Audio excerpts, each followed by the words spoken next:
Je ne sais pas si vous êtes d'accord avec moi, mais je trouve que l'industrie de la technologie a un problème d'identité.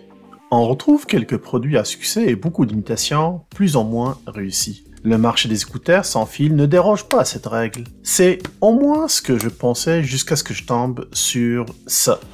C'est les nouvelles écouteurs J-Pods de l'entreprise HH Ojin. Et en faisant mes petites recherches, j'ai découvert que les J-Pods sont les fruits d'une campagne de financement participatif sur Indiegogo. Les J-Pods HH Ojin reprennent la conception traditionnelle des écouteurs et ajoutent quelque chose d'unique, un design lumineux personnalisable. Qu'est-ce que j'en pense après une semaine d'utilisation? C'est ce qu'on va découvrir ensemble juste après l'intro. Reste à l'affût. Les J-Pods sont proposés en deux couleurs, blanc et noir, et il existe aussi en deux versions différentes. J'ai même vu sur le site web une version avec la nouvelle série de Netflix Wednesday. Les prix varient selon les versions, selon les promotions en cours aussi. Actuellement, vous pouvez avoir la version standard pour à peu près 125 $ US et la version Premium Set pour 180 $. C'est cette dernière que j'ai ici pour le test.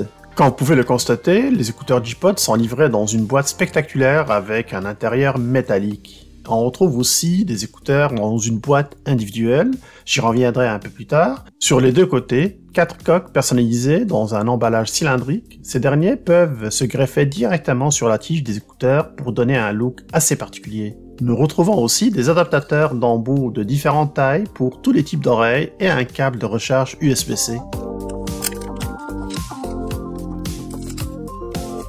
Comme je l'avais mentionné tout à l'heure, le J-Pods vient dans un beau boîtier assez grand si on le compare par exemple au Galaxy Buds Pro. En avant, il y a une petite lumière LED qui indique l'état de la batterie et un bouton de réinitialisation pour les écouteurs. Ce boîtier nous permet d'avoir une autonomie d'une vingtaine d'heures supplémentaires en plus des 4 à 5 heures pour les écouteurs. À l'arrière du boîtier, nous avons un connecteur USB-C que nous pouvons utiliser avec n'importe quel chargeur avec un support de charge rapide.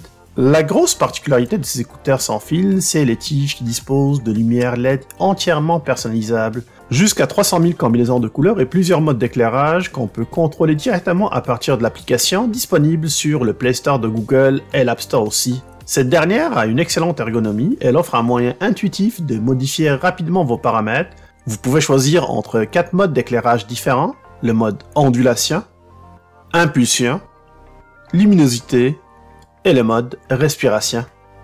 Quand vous l'avez constaté, la page par défaut est l'endroit où vous pouvez ajuster les couleurs d'éclairage de vos J-Pods.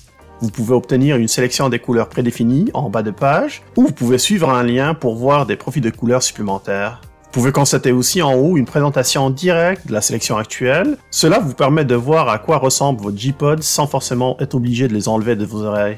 La sélection de l'onglet lumière vous permet de modifier le niveau de la luminosité, d'allumer ou d'éteindre les lumières ou de régler tout simplement le mode d'éclairage. Et ce dernier onglet vous permet de contrôler les différents modes d'écoute comme l'activation de la réduction de bruit, le mode de transparence ou tout simplement désactiver l'ensemble des modes pour avoir le mode standard.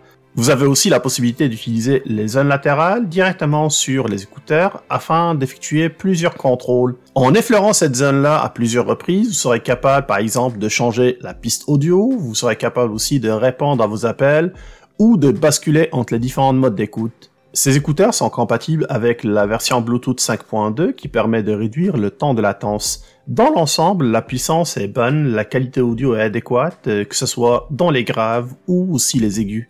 Le mode de suppression active de bruit, qu'on pouvait contrôler directement à travers l'application, est capable de réduire le niveau sonore des fonds jusqu'à 25 décibels. Il n'est pas aussi efficace que ce qu'on retrouve sur les Galaxy Buds Pro, mais il fait largement la job. Côté micro, ces écouteurs disposent d'un micro par écouteur et aussi d'un système de réduction de bruit active. Dans cette démonstration, vous pouvez constater par vous-même la qualité du son sans aucun traitement post-enregistrement. Ces écouteurs peuvent être chargés via son port USB-C. 5 heures sont nécessaires pour une recharge complète qui vous donnera une autonomie d'à peu près une vingtaine d'heures avec la boîte. Il est intéressant à savoir que si vous manquez de jus, une simple charge de 10 minutes suffira pour avoir une autonomie de 2 heures d'écoute supplémentaire. Pour conclure, les J-Pods sont très originales grâce à l'éclairage LED très distinctif et aussi aux coques latérales interchangeables. Cela retiendra sûrement l'attention des plus curieux. Le côté technique aussi est très correct, cela conviendra à un large public. Si jamais vous cherchez quelque chose de différent, c'est définitivement votre produit.